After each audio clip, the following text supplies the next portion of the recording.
So guys, Star Wars Hunters finally came to PC this weekend, which was absolutely incredible. It was of course the very first of the 2 Steam playtests, where everyone was level 50, every hunter was unlocked at max level apart from Nox, who wasn't in the test. All of the cosmetics were unlocked as well, which is really cool to see apart from anything from Season 4. And we got to play on Mos Espa Way Station, Hoth Frontline, Death Star Crossfire, Endor Aftermath, and Vader's Castle. I believe it was just those 5 on Dynamic Control, Squabble, and Power Control. So being able to play with all of the cosmetics, especially the ones that I haven't actually unlocked yet, was a lot of fun. I really enjoyed that. But also just being able to play the game on a much higher frame rate and screen resolution was just unbelievable. It honestly plays so well, and it looked absolutely phenomenal. This footage really does not do it justice. Even playing the game at 60 frames per second on the first night was so good. And then after that, I was able to play it at 144, which again was just amazing. And I was able to do that whilst also streaming onto YouTube and to Twitch at the same time on the same PC. So the game runs absolutely incredibly. The required specifications are incredibly low as well. So pretty much anyone with a PC from the last 8 years will be able to run this game. Same with a laptop, honestly. It's absolutely insane and super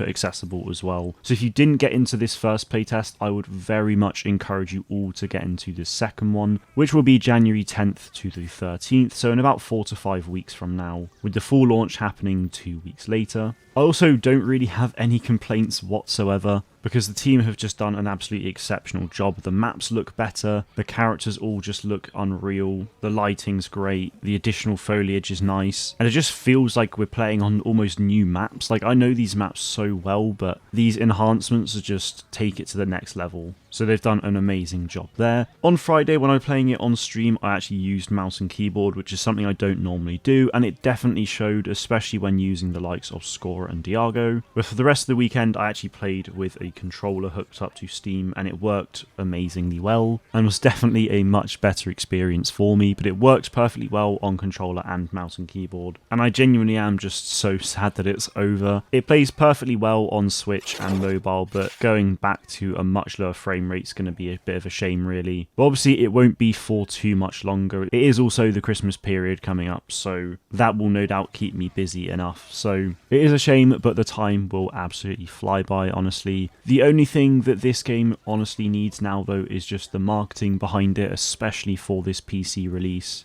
They need to be pumping so much money into advertising, honestly. It's all well and good making really nice trailers, which they absolutely should keep on doing, but they do also need to just get that ad spend on social media as well. TikTok, Instagram, Facebook, just like they did at launch for a little bit. I do remember them doing that. But for this PC release, there really needs to be more eyes on this. But also, we as a community really need to support this game as well. If you can spend money on it, do, especially since it's free to play. But also just tell your friends about it as well.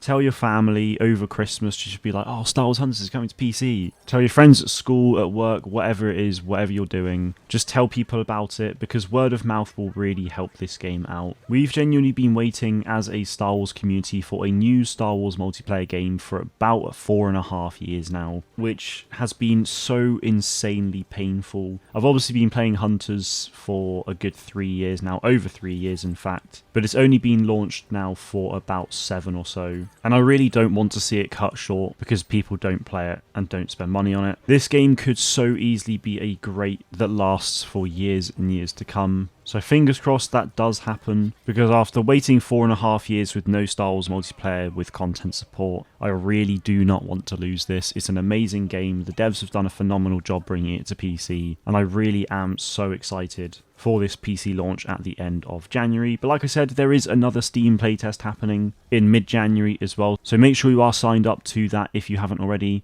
If you're not, go to the Steam page for Star Wars Hunters and just sign up there. I imagine sign-ups will be open for the January playtest, and if we have signed up already for this playtest just gone, I assume we probably won't have to sign up again, but we will just have to wait and see. Now, there are just 2 more things I wanted to go over real quick. First of all, Amara Vex, her rate of fire has gone up massively, I think, compared to normal, and it's so much better. She's a lot more viable and just overall playable and a lot of fun now, which I'm really thankful for, because I'll definitely be playing her more often now. Finally, the Sprocket rework is definitely an interesting one. He no longer has the drone that buffs allies, and he no longer has the drone that nerfs. And as for his healing drone, that's no longer some big AoE thing. He now has 2 drones that target allies as well.